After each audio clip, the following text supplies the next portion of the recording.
Мне не нужна дочь. Я хотел сына. Я стою 10 сыновей. Ей 18, ее выдают за старика. Она не покорится и сбежит прямо со свадьбы. Ей 21, она сама выбрала мужа. Небывалая дерзость для Востока.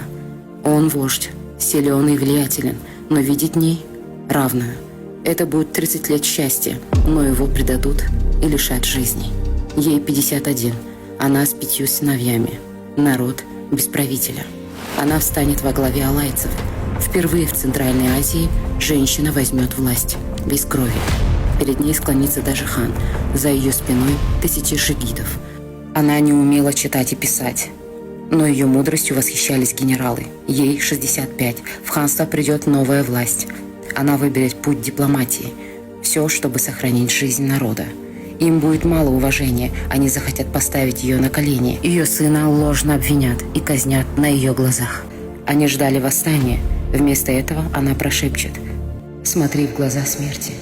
Она знала, неверный шаг, и ее народ пострадает. Они скажут: «Покорная восточная женщина». Но это был выбор – потерять одну жизнь, но сохранить тысячи. Курманжан Датка, непокорная и непокоренная, первая женщина-правитель в истории Кыргызстана.